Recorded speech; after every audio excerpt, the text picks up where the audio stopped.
जय हिंद। पिछले क्लास में हम लोग जस्ट इंट्रोडक्शन पर बात किए थे और हमने कहा भी था कि हम बहुत स्थिरता के साथ चीज़ों पर काम करेंगे और हमने अप्रोच भी किया था। अब चाहते हैं कि उस अप्रोच को हम आगे प्रोसीड करें, क्योंकि हमने कहा भी था कि हम धीरे धीरे इसकी प्रोसीडिंग आगे बढ़ेंगे। बस आप लोग का काम है कि बस इस प्लेटफॉर्म पर आकर के अच्छे तरीके से पढ़ना। तो चलिए हम लोग बात करते हैं कि हमने पिछले पिछले एपिसोड में एक बात किया था कि जो फ्रीडम मूवमेंट का पार्ट होगा, बिहार शिक्षक काफी होगा, तो हम लोग उसको थोड़ा सा आगे प्रोसीड करें कि कैसे पढ़ना है, उसका क्या मर्म होगा और हम लोग कैसे उसको प्रोसीड कर पाएंगे। और कोशिश करेंगे कि आपका जब तक एग्जामिनेशन है स्थिरता के साथ, स्टेबिलिटी के साथ चीजों को खत्म कर दें। तो चलिए हम लोग बात करते हैं थोड़ा सा इसके डिटेल पर। देखिए क्या है कि हम लोग काम कर रहे थे बेसिकली जिस जिस सेक्शन में हम लोग काम कर रहे हैं उस सेक्शन पर हम लोग का काम और बढ़िया हो जाएगा। तो हम लोग के पास एक टॉपिक आ गया, दैट इज द, अब सोचिएगा कि फ्रीडम मूवमेंट का हम लोग के पास अगर सेक्शन आता है तो फ्रीडम मूवमेंट के सेक्शन में हम लोग क्या काम, कैसे कुछ कर सकते हैं। तो ध्यान देना है कि फ्रीडम मूवमेंट के अप्रोच को खत्म करने के लिए हम लोग को कुछ करना नहीं है, इसको समझना है कि आप लोग को अप्रोच करना क्या है। सबसे देखिए पहला टॉपिक है कि हम कहां पर से सबसे ज्यादा क्वेश्चन पर हम लोग काम कर सकते हैं, सबसे ज्यादा अहमियत होगा हम लोग के क्वेश्चन का। तो देखिए क्या है ना कि हम जिन चीजों पर बात कर रहे हैं उसमें से पहला तो सबसे पहले 1885 के कांग्रेस से लेकर 1947 के बीच का एक सवाल तो बनता है। अब देखिए क्या क्या सवाल बन सकता है, इस पर हम लोग थोड़ा गौर कर लें। जैसे आपसे सवाल पूछा जाएगा कि प्रथम, सुनिएगा सवाल को बहुत आसानी से, बहुत आराम से, बहुत हड़बड़ाहट वाला बात नहीं है। अगर 1885 से 1947 तक का सवाल होता है तो कितना क्वेश्चन बन सकता है। पहला सवाल बनेगा कि कांग्रेस का प्रथम अधिवेशन कहां हुआ था। यह बहुत महत्वपूर्ण सवाल है, ऐसा सवाल आपसे पूछा जा सकता है। या फिर सवाल पूछा जा सकता है कि पहले कांग्रेस की अध्यक्षता किसकी थी, यह सवाल होगा। तो उस तरह के सवालों पर कीजिएगा तो आपका अप्रोच कंफर्म हो जाएगा। पहला, क्योंकि बमेश चंद्र बनर्जी ने 1885 में इसकी अध्यक्षता की थी और गोकुल चंद तेजपाल संस्कृत विद्यालय एक जगह था जहां पर इसका आयोजन किया गया था। 72 प्रतिनिधियों ने पार्टिसिपेट किया था। तो ये तमाम ऐसे क्वेश्चन है जहां पर से सवाल आपके पूछे जा सकते हैं। तो हम आपसे बस 1885 से लेकर 1900 के बीच आपसे बनेंगे, उन सवालों पर आपको काम करना है। जैसे इसमें सवाल पर पूछा जा सकता है कि पहली बार मुस्लिम अध्यक्ष कौन बने थे, बदरुद्दीन तैयब जी। बहुत इंपॉर्टेंट क्वेश्चन है, रिमाइंडर लगा के देख लीजिएगा। दूसरा सवाल पूछेगा कि प्रथम महिला अध्यक्ष कौन बनी थी, तो प्रथम महिला अध्यक्ष अगर आएगा तो एनी बेसेंट, और वो कलकत्ता अधिवेशन था 1917। उसी तरह अगर सवाल पूछेगा प्रथम भारतीय महिला कौन बनी थी, तो आंसर हो जाएगा सरोजनी नायडू, और वो था 1925 और जगह था कानपुर। ऐसे ही बहुत सारे सवाल हैं जिस सवालों पर बहुत इंपॉर्टेंट है। पहली बार गांधी जी किसमें पार्टिसिपेट किए थे, 1924 के बेलगांव सम्मेलन में, काफी इंपॉर्टेंट सवाल है। पहली बार कांग्रेस के मन से झंडा कब फहराया गया था, 1929 के लाहौर में, रावी नदी के तट पर। तो बहुत सारे तमाम ऐसे क्वेश्चन बनते हैं जिस पर आप सवालों को अप्रोच कर सकते हैं। रही बात क्या क्या सवाल इस पर बन सकता है, तो हम लोग इस पर क्या करेंगे। देखिए अगर इस क्वेश्चन को पढ़ना है ना तो इसमें थोड़ा सा एक काम करेंगे, स्थिरता के साथ पढ़िएगा, हड़बड़ाइएगा नहीं। अगर हड़बड़ाइएगा तो निश्चित तौर पर देखते हैं कि अभी जो लोग भी इस प्लेटफॉर्म पे आ रहे हैं उनमें गजब स्पीड, उनको लग रहा है ना कि कुछ हम रिकॉर्ड बनाने जा रहे हैं। अरे आप तो रिकॉर्ड बना दीजिएगा। जिन बच्चों को समझ बढ़ाना है, जिन बच्चों को बहुत अच्छे से एग्जाम में क्वेश्चन को टिक करना है जिससे उसे करियर का सवाल है, उसको तवज्जो दीजिए। आप अपने परफॉर्मेंस को मत दिखाइए। बहुत सारे अपने परफॉर्मेंस को देखा, हम 13,000, 12,000, 11,000 ये सब क्या करने के जा रहे हैं कि इतना क्वेश्चन बना दी। हम 20 मिनट ही आपको अप्रोच करेंगे, अप्रोच एकदम खुलेगा। देखिए कैसे है, समझिएगा बात को, किस अप्रोच में हम लोग काम कर रहे हैं। जैसे सबसे पहले हमारे पास 1885 का कांग्रेस अधिवेशन आता है, ठीक है। तो आपको पता होना चाहिए कि ये होने वाला था पुणे में, लेकिन बाद में इसको शिफ्ट किया गया मुंबई के गोकुल चंद तेजपाल संस्कृत विद्यालय में इसको किया गया आयोजित। और सबसे पहली बार क्वेश्चन पूछता भी है, 72 प्रतिनिधियों ने भाग लिया। कभी कभी अगर आपको दिक्कत हो जाए तो तीन डेटा आपके पास आएगा, 72, 78 और 89। घबराइएगा नहीं, डेट के साथ ये संख्या बढ़ा है। ये तीनों क्वेश्चन बहुत इंपॉर्टेंट है, कभी कभी ये सवाल पूछा जाता है। देखिए 72 वाला जो सवाल है, ये 72 ने प्रथम कांग्रेस का अधिवेशन हुआ था, इसमें 72 प्रतिनिधियों ने भाग लिया था। और दूसरी बात 78 वाला जो क्वेश्चन आएगा, सविनय अवज्ञा आंदोलन जब हुआ था तो गांधी जी के साथ इतने प्रतिनिधियों ने इसमें पार्टिसिपेट किया था। क्योंकि आपको पता है कि सविनय अवज्ञा आंदोलन की शुरुआत हुई थी, वो तारीख था 12 मार्च 12 मार्च से शुरू हुआ और 6 अप्रैल तक चला था, 24 दिन। बीपीएससी का सवाल भी पूछा है कि कितने दिनों तक चला था, तो इसका आंसर होगा, that is the right answer, 24 दिनों तक। और इसमें अक्सर एक सवाल पूछा था, सिर्फ आप ध्यान से सुनिएगा पूरा। इसमें इनके साथ एक पत्रकार थे जिनका नाम था बेब मिलर, और न्यू फ्री स्टेट्समैन के लिए वो पत्रकारिता में लिखते थे, अमेरिका के पत्रकार थे। इनके साथ ये जो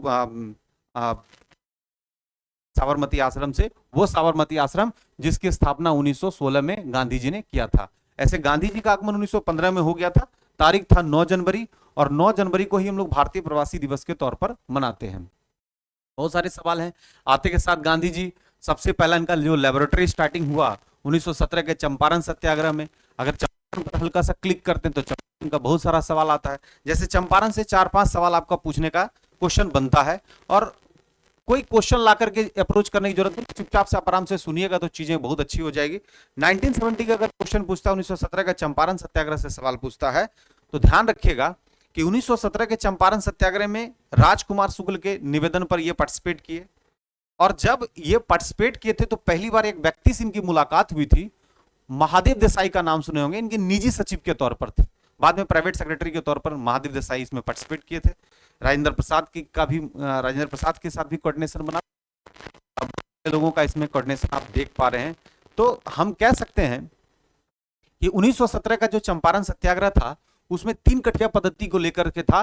3 कठिया पद्धति का मतलब 3/20, यानी 20 कट्ठे में 3 कट्ठे नील की खेती करना अनिवार्य कर दिया गया था, जिसको लेकर के किसानों में असंतोष की भावना थी, क्योंकि उसकी फर्टिलिटी रेट कम हो जा रही थी, और चूंकि उस दशक में जो है केमिकल सिस्टम का बहुत ज्यादा प्रयोग होना शुरू हो गया था, तो इंटरनेशनल मार्केट में जो नील का जो डिमांड था वो भी कम हो रहा था, और जो लोग फंसे हुए थे किसी जो मिल मालिक के पास, उनको जो उचित जो मिलना चाहिए था, जो उसका जो दाम मिलना चाहिए था वो मिल नहीं पा रहा था, जिसके कारण ये सब प्रॉब्लम क्रिएट हुआ। और हम कह सकते हैं कि बाद में एक नील आयोग का गठन किया गया, और जिसमें महात्मा गांधी को एज ए मेंबर भी रखा गया। बाद में सब मतलब कह सकते हैं कि 1915 में आने के बाद 16 में साबरमती के आश्रम की स्थापना करते हैं, और 17 में इन पहला लेबोरेटरी का यूज करते हैं, जिसका नाम होता है चंपारण सत्याग्रह। उसी तरह बहुत सारा है। 1918 में इनकी एंट्री होगी। ये सब बहुत प्रॉम्प्ट क्वेश्चन है। ये सब प्रॉम्प्ट क्वेश्चन अगर आप छोड़ते हैं तो आप बाहर हो जाइएगा। तो ध्यान रखिएगा कि फ्रीडम मूवमेंट से क्वेश्चन है, हम एक बार नहीं, इसको बहुत बार राउंड कराएंगे, बस बने रहिएगा और इस प्लेटफॉर्म पर आकर टिकिए। चूंकि हमको पता है कि इसमें 7 सेक्शन है, और इस 7 सेक्शन का जंग तो हम छुड़ा देंगे। उसके बाद ये अभी हम आपसे बात नहीं करेंगे, हम आपको नॉर्मल सेक्शन देंगे। आपके पास कंटेंट बहुत कम होगा, कोई पीडीएफ फाइल 20-25 पन्ना का नहीं है, एकदम नॉर्मल क्वेश्चन पूछता है, और हमको पता है कि सवाल क्या पूछेगा। तो जब हमको पता ही है और कैसा सवाल पूछता है, तो फिर आप आराम से पढ़िए, और मेरे ख्याल से इस सेक्शन पर रहिएगा तो आपका काम बहुत अच्छा हो जाएगा। तो हम इसी के परिप्रेक्ष्य में बात कर रहे थे, जैसे मान लीजिए इसी से संदर्भित हम लोग कुछ बात कर रहे थे। तो जैसे मान लीजिए 1885 का कांग्रेस है, तो 1885 के कांग्रेस से लेकर, यानी आपका जो सेगमेंट है 1947 के कांग्रेस अधिवेशन तक पूछेगा। अब इसमें बहुत बाल का खाल निकालने का जरूरत नहीं, क्योंकि हमेशा बीपीएससी या फिर कोई भी एग्जामिनेशन जो कंडक्ट करती है, वो कैंडिडेट से एक्सपेक्ट करती है उसको प्रॉम्प्ट सवाल पूछा जाए। हमेशा वो एक्सपेक्ट करेगी कि वो पूछे जिसमें ज्यादा उलझा हुआ बात नहीं हो, क्या इसमें क्या था, उसमें क्या था। कुछ लोग ना इतिहास पढ़ते हैं तो बाल का खाल निकालते हैं, उसको निकालने का जरूरत नहीं है, और उसको निकालिएगा तो कोनो फायदा भी नहीं होगा। बहुत लोग बहुत डेटा दे रहे हैं, हमारे पास मान लीजिए कि हमारे पास डेटा बहुत ज्यादा है, और उस डेटा को हम डाइजेस्ट ही नहीं कर पा रहे हैं, तो एग्जामिनेशन हॉल में तो कंफ्यूजन और ज्यादा होगा। तो हम सबसे पहले क्या करेंगे, फर्स्ट लेयर, सेकंड लेयर और थर्ड लेयर बनाएंगे। फर्स्ट लेयर में जो क्वेश्चन हमारे माइंड में सेट करता है पहले कर लेंगे, सेकंड लेयर में फिर उससे थोड़ा लेवल हाई करेंगे, और थर्ड लेयर में थोड़ा असर्शन रीजन का क्वेश्चन कर लेंगे। अब जैसे मान लीजिए 1885 से 1947 के बीच में कितना सवाल ऐसा होगा जिस सवाल पर हम लोग काम कर सकते हैं। तो सबसे पहला अधिवेशन कहां हुआ था 1885, जगह था बंबई, गोकुलचंद तेजपाल विद्यालय। यहाँ पर प्रतिनिधियों ने जो भाग लिया था, उस प्रतिनिधियों की संख्या 72 थी। हमने अभी तुरंत बोला अगर 72, 78 और 89 का कंसेप्ट आएगा, तीनों पर ध्यान दीजिएगा। तो 72 तो समझिएगा ये राउंड टेबल कॉन्फ्रेंस का पार्टिसिपेशन है, ध्यान रखना है। और ये जो है 72, 72 जो है ये कांग्रेस अधिवेशन हुआ, तो उसमें पहली बार इतने प्रतिनिधियों ने भाग लिया था। और 78 वाला क्वेश्चन पूछेगा तो 100 बिना बग्ञा जो गांधी जी ने साबरमती आश्रम से दांडी की यात्रा की थी, पहली बार नमक कानून को तोड़ा था, क्योंकि उन्होंने 1930 के 11 सूत्री कार्यक्रम में इस बात को इरविन के समक्ष रख दिया था कि भाई अगर सब बात 11 सूत्री कार्यक्रम को तुम मानते हो तो ठीक हो, नहीं तो हम अपना आंदोलन शुरू करने जा रहे हैं और पहला जो मेरा आंदोलन होगा वो नमक कानून को तोड़ेंगे और यहीं से हम अपनी शुरुआत करने जा रहे हैं। तारीख के मुताबिक जो तय किया गया था उस तारीख को भी तय कर दिया गया था कि भाई उसका जो इंटाइटल्ड होगा सिविल डिसोबीडियंस मूवमेंट 100 आंदोलन के दौरान होगा। तो हमने भी तुरंत भी कहा था, इसमें बेब मिलर एक पत्रकार मिले थे। ये सब तमाम बातें हम करेंगे फिर से, लेकिन पहले हम लोग इधर कांग्रेस के अधिवेशन पर एक बार चर्चा करें कि क्या क्या सवाल हो सकता है। आराम से समझिएगा, कोई हड़बड़ाहट नहीं है। और चूंकि हमने बोला भी था कि अब संसाधन हम लोग के पास है, हम उन संसाधन का पूरा प्रयोग करके काम कर सकते हैं। पहला सवाल पूछेगा कहां हुआ था बंबई, कितने प्रतिनिधि भाग लिए थे 72, किस जगह पे हुआ था गोकुलचंद तेजपाल संस्कृत विद्यालय। और दूसरा अधिवेशन होता है, देखिएगा ध्यान दीजिएगा, सेकंड जो सेशन हुआ वो हुआ कोलकाता में। अब देखिए कलकत्ता जैसे नाम आता है, थोड़ा हम क्या है ना कि प्रहार करने में ज्यादा विश्वास रखते हैं, हम चाहते हैं कि ज्यादा से ज्यादा काम हो। अब कलकत्ता का जैसे नाम है, कोलकाता का जैसे नाम होता है, तो आपको पता होना चाहिए कि 1699 में 1699 में कलकत्ता की स्थापना का श्रेय जॉब चार्नॉक को जाता है। एक बड़ा फेमस नाम है, आराम से समझिएगा, जिसका नाम है जॉब चार्नॉक। जॉब चार्नॉक को जाता है, ये 1619 में 1699 में कोलकाता की स्थापना की थी 3 गांव को मिलाकर के। एक गांव का नाम था गोविंदपुर, गोविंदपुर, दूसरा का नाम था सूतानाती, सूतानाती, गोविंदपुर, सूतानाती, ये 3, और एक का नाम था कोलिकाता, कोलिकाता। ये तीनों को मिलाकर के, गोविंदपुर, सूतानाती और कोलिकाता को मिलाकर कोलकाता की स्थापना की। और जॉब चार्नॉक जो है ना एक आर्किटेक्ट के तौर पर थे जिन्होंने कोलकाता की स्थापना की थी। इत्तेफाक से चूंकि पहला बंबई में हुआ था और दूसरा कलकत्ता में हुआ था, कलकत्ता की बात हुआ तो थोड़ा इस पर काम कर लें। अच्छा, जब आर्किटेक्ट का नाम बता दिए तो 2-3 आर्किटेक्ट और सुन लीजिए मेरी तरफ से। जैसे चंडीगढ़ की स्थापना कार्बुजियर, दिल्ली की स्थापना एडविन लुटियंस, बहुत फेमस क्वेश्चन है ये सब आपसे सवाल पूछा जा सकता है। तो खैर चलिए हम लोग आगे की ओर प्रोसीड करते हैं। इसमें एंट्री होती है दादा भाई नौरोजी की। अब देखिए दादा भाई नौरोजी की एंट्री हुई, यानी कहने का मतलब है कि पहली बार द्वितीय अधिवेशन जो हुआ, यानी कि डब्ल्यूसी बनर्जी के बाद एंट्री होती है किसका, दादा भाई नौरोजी। अब दादा भाई नौरोजी से बहुत सवाल होता है, हम सिर्फ इतना याद कर ले कि द्वितीय अधिवेशन में दादा भाई नौरोजी ने अध्यक्षता की, यहाँ पे काम नहीं होगा, क्योंकि दादा भाई नौरोजी से संबंधित बहुत सारे क्वेश्चन हो सकते हैं। जैसे देखिए क्या क्या होगा, इन्हें भारत की आशा कहा गया, होप ऑफ इंडिया। जो इनके एल्फिंस्टन कॉलेज के जो प्रोफेसर थे उन लोगों ने मिलकर के इनको होप ऑफ इंडिया कहा था, भारत की आशा। ये थे भारत के वयोवृद्ध नेता, grand old man of India. ये कहलाते हैं भारत के ग्लैडस्टोन। देखिए उपाधि समझिएगा, इतना सब उपाधि था, होप ऑफ इंडिया, भारत का ग्लैडस्टोन कहा गया। इसके बाद grand old man of India, Bharat के वयोवृद्ध नेता। और ये पहले व्यक्ति थे जो ब्रिटेन के पार्लियामेंट में पार्टिसिपेट किए थे लिबरल पार्टी से। तो ये भी एक इंपॉर्टेंट क्वेश्चन बन सकता है कि किस पार्टी से एंट्री किए थे, लिबरल पार्टी से, और ये ब्रिटेन के में पार्टिसिपेशन इनको मिला था, किनको, दादा भाई नौरोजी को। और सबसे खास बात, ये पहला ऐसा व्यक्ति थे जिन्होंने हमारा राष्ट्रीय आय बताया था 20 रुपया, एक पुस्तक के माध्यम से। नाम था un British poverty rule in India, लिख देते हैं, नाम था अन ब्रिटिश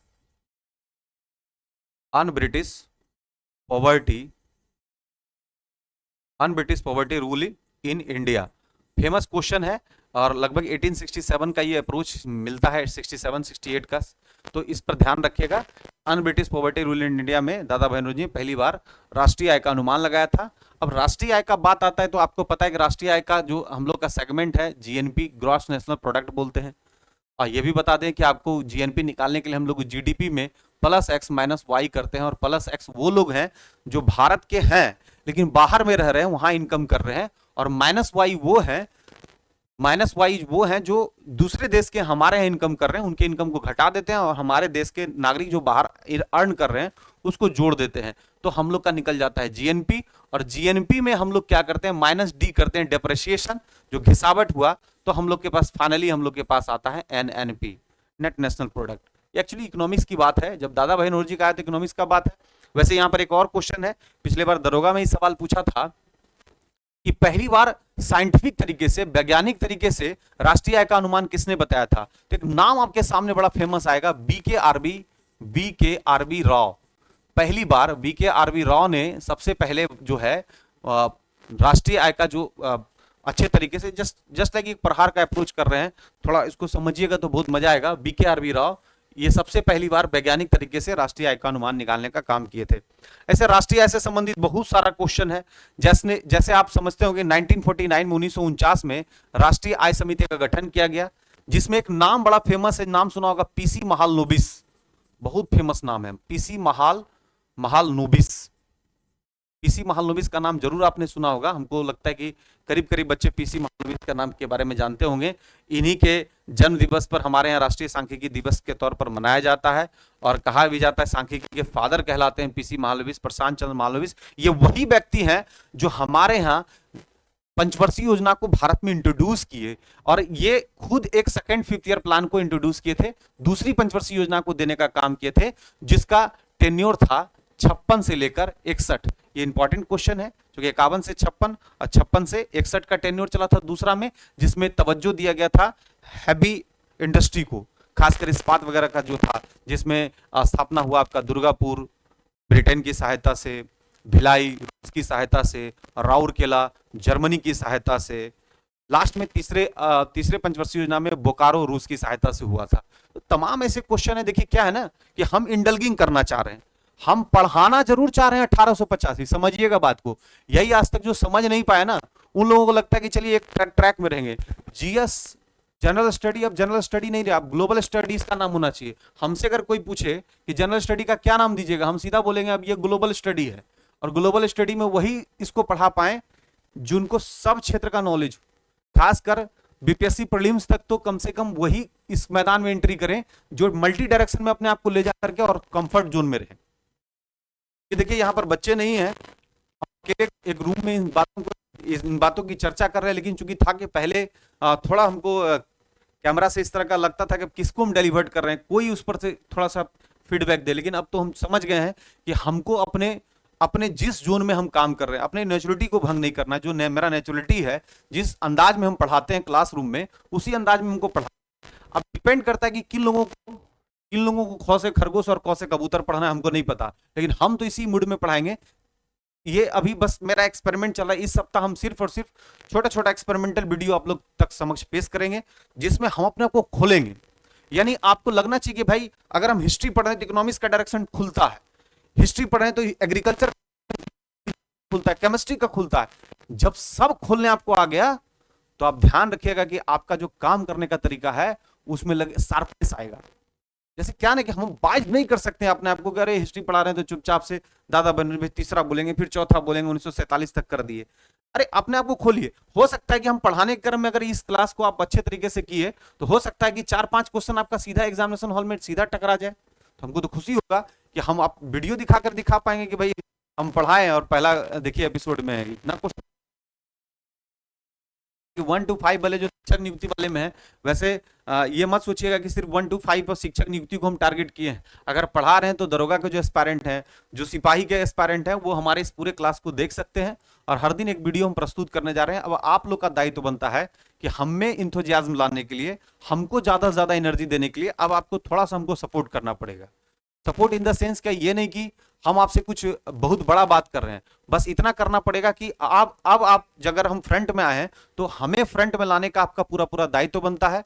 और अब तक हम ये बात बोल ही नहीं पाते थे कि भाई अब हमको जो है ना आप लोग शेयर कीजिए, ज्यादा से ज्यादा सब्सक्राइब कीजिए। हम ऐसा इस बात को कभी डिलीवर कर नहीं पाए, लेकिन अगर हमने संसाधन को जुटा करके किसी तरह से, आप समझ ही पा रहे होंगे, किसी तरह से इधर से उधर से संसाधन को हमने रिसोर्स को जुटाया है और आप तक हम अपनी बातों को पहुंचा पा रहे हैं, तो अब आप लोग का जो दायित्व बनता है कि हमें फ्रंट डेस्क पर बैटिंग करने का एक मौका दिया जाए। क्योंकि हम देख रहे हैं कि जो लोग भी इस मैदान में आए हैं वो उनके पास कंटेंट हो ना हो, कंटिन्यूटी और कंसिस्टेंसी के कारण उनका बहुत अच्छा है। क्योंकि उनको भी आप नकार नहीं सकते, उनमें कंटिन्यूटी और कंसिस्टेंसी है।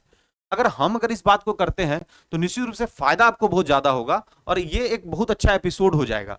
तो अभी तो तत्काल हम शुरू कर रहे हैं, धीरे धीरे इसमें अपना एक्सपेरिमेंट करेंगे। क्योंकि अभी तो जस्ट शुरू हुआ है। आप पहले दिन सोचिएगा कि आपके साथ एकदम एक्सप्लोसिव कर, तो हम वो तो करने वाले हैं।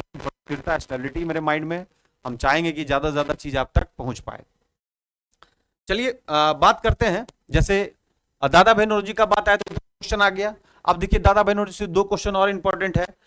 East Indian association, London Indian association की स्थापना का श्रेय भाई नौरोजी को जाता है। इसके बाद कुछ महत्वपूर्ण बातों पर अगर हम लोग बात करें तो दादा भाई नौरोजी से संबंधित बहुत सारे और बातों का जिक्र किया जा सकता है। तो तमाम ऐसी चीजों पर हम लोग डिस्कस कर सकते हैं। तो हम लोग क्या करेंगे, इंटाइटल किए तो कहीं ना कहीं उससे संदर्भित क्वेश्चन पूछेगा तो हम लोग के पास अप्रोच होना शुरू हो जाएगा।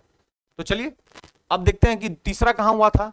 तो अब पहला 1885 में कंफर्म, ये अब तो समझ ही पा रहे हैं। दूसरा 1886 में दादा भाई नौरोजी, डिटेल बताए। और तीसरा 1887 में पहले मुस्लिम अध्यक्ष बने थे बदरुद्दीन तैयब जी, और जगह था मद्रास। अब देखिए मद्रास का क्वेश्चन है तो पॉलिटी से कोरिलेट करेगा। पॉलिटी से इसलिए कोरिलेट करेगा कि पहली बार नगर निगम की स्थापना मद्रास में की गई थी, सबको पता होगा। तो कोरिलेट करना सीखिए। जिस दिन कोरिलेट करना सीख जाएगा तो उस दिन मजा आ जाएगा। 1887 में बदरुद्दीन तैयब प्रथम मुस्लिम अध्यक्ष थे। अब देखिए प्रथम मुस्लिम अध्यक्ष के रूप में अगर इसको हम लोग अप्रोच करते हैं तो निश्चित रूप से तीन सब्सिक्वेंट 85, 86, 87 तीन सब्सिक्वेंट इंपॉर्टेंट क्वेश्चन था। इसी तरह से फिर हम लोग के पास एक 1888 में आता है, नाम सुने होंगे जॉर्ज यूले, पहली बार कोई यूरोपीय इसकी अध्यक्षता की थी। इस तरह का सवाल आपसे पूछा जा सकता है। तो ध्यान रखिएगा कि इस सवाल में आपको फंसना नहीं, बहुत ज्यादा बेचैन भी नहीं होना, करे जल्दी जल्दी कर, हम किसी टारगेट को अचीव करना है ना, तो सबसे पहले अपने अंदर एक स्टेबिलिटी लाइए। और स्टेबिलिटी में आप कंटेंट मत बढ़ाइए, समझ जरूर बढ़ाइए। क्योंकि हम शुरू से आप लोगों को एक कंसेप्ट डिस्कशन और बाद में ऑब्जेक्टिव, लोग ऑब्जेक्टिव खेल रहे हैं। ठीक है, आप 5000 क्वेश्चन आपको रटवा देंगे, गारंटी कि उस ऑब्जेक्टिव से क्वेश्चन लड़ेगा ही। लेकिन अगर कंसेप्ट आपको सही दे रहे हैं तो उस क्वेश्चन के इर्द गिर्द का क्वेश्चन चारों तरफ का पूछेगा तो आपके पास ये गट्स होगा कि वैसे सवालों का आप जवाब दे पाएंगे। तो घबराने की जरूरत नहीं है। हम तो तभी एकला चलो रे, कोई दिक्कत नहीं, हम अकेले ही काम करते हैं, वन मैन आर्मी की तरह फिर से काम शुरू किए हैं। आप पहला क्लास डाले थे एक विजुअल करके, दूसरा क्लास एकदम चुपचाप से विदाउट एनी बस एक और काम शुरू किए हैं। और इसी तरह से हम तीसरा भी देंगे, छोटा छोटा वीडियो आप तक प्रस्तुत कर रहे हैं हम। देखिए आपके समक्ष एक ऑनलाइन लाइव सेशन भी हम लोग इसको शुरू करने जा रहे हैं। लाइव सेशन करीब करीब 1 घंटा हम आपके साथ रहेंगे। आप लोग गैदर्ड होइए, मॉर्निंग का ही शिफ्ट रखेंगे, लेकिन आप लोग अपना गैदरिंग ज्यादा से ज्यादा दिखाइए, ज्यादा से ज्यादा वहां पर एकुमुलेट होइए, सब बच्चे जुटिए। तो हम एक लाइव सेशन शुरू करेंगे और हर दिन 1 घंटा मेरा वो लाइव सेशन होगा और उसमें विस्फोटक अंदाज में हम प्रहार की तरह चीजों को काम करना शुरू करेंगे।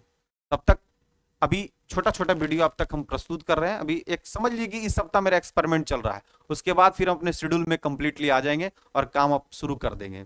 तो आप लोग क्या कीजिए, ये सुबह का जो शिफ्ट हम रखने जा रहे हैं प्रहार में, उसमें कोशिश करेंगे कि 30 क्वेश्चन पर हम अपना काम शुरू करें, 30 क्वेश्चन, और 30 क्वेश्चन का पार्टिसिपेशन अलग अलग हो। जैसे कि हम चाह रहे हैं ना कि फिजिक्स का सवाल, केमिस्ट्री का सवाल, बायोलॉजी का सवाल, हिस्ट्री का, पॉलिटी का, ज्योग्राफी में भी तीनों, वर्ल्ड, फिजिकल और इंडियन, ये तीनों को शामिल कर लेंगे। और इसके अलावा जो जीके, स्टैटिक जीके टाइप का क्वेश्चन, वो भी काफी इंपॉर्टेंट है, करंट अफेयर्स के भी सवालों को रखेंगे। तो टोटल 3 क्वेश्चन अगर हम लोग रख लेते हैं तो 30 सवाल से हम लोग का क्या होगा कि जोन भी चेंज होगा। और चूंकि आपको पता है कि 30 क्वेश्चन पर अगर हम एक्सप्लोसिव प्रहार कर दिए तो मेरे ख्याल से 30 ऐसे रख सकते हैं, 30 बनाम इसको हम मल्टीपल 20 से तो कर ही सकते हैं। तो लगभग आपके पास 600-700 क्वेश्चन चला जाएगा। तो आपको मॉडल प्रैक्टिस सेट करने का जरूरत नहीं पड़ेगा, उससे कम तो कराएंगे नहीं। कभी कभी तो 4-5 क्वेश्चन पर ही हम लंबा अपना अप्रोच कर लेते हैं।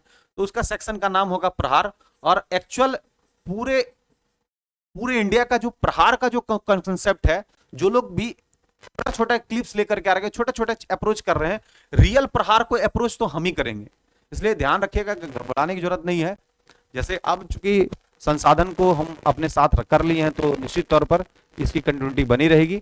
अभी चूंकि हमको आदत में लाने, जो वार्म अप चल रहा है हमारा, अभी धीरे धीरे इस पर वार्म अप कर रहे हैं। चूंकि बहुत लंबे समय तक किसी चीज को विदाउट एनी स्टूडेंट कंसर्निंग बहुत ज्यादा डिलीवर्ड करने में थोड़ा थकान टाइप का महसूस होता है। लेकिन हम कोशिश करेंगे कि इस माध्यम से आपका जो 7 खंड है बिहार शिक्षक नियुक्ति में 2023 का, उस पर, बिहार पुलिस के एग्जामिनेशन पर, और बिहार दरोगा तो खैर वो फेवरेट जोन है, उस जोन पर जाके काम तो करना ही है। उसका तो सिलसिलेवार तरीके से, चूंकि इसकी तैयारी हम उसी के लिए किए हैं कि ताकि जो नेक्स्ट बिहार दरोगा की वैकेंसी हो उसमें किसी तरह से कोई चूक ना हो। और इस बार जितने भी बच्चे जो बचे हुए हैं उनमें वो बच्चे जो कुछ मेरिट से छूट रहे हैं, वो बच्चे जो इस बार पूरा अपना जोर लगाने वाले हैं, उन लोगों पर वर्दी का जो है सिस्टम वो चढ़े और डबल स्टार लेकर के उसको सुकून मिल जाए, हम जब उसको देखेंगे तो हमारे अंदर तो खैर एनर्जी लेवल दुगना और तिगना हो जाता है। नेक्स्ट क्लास में फिर मिलते हैं। जय हिंद, जय भारत।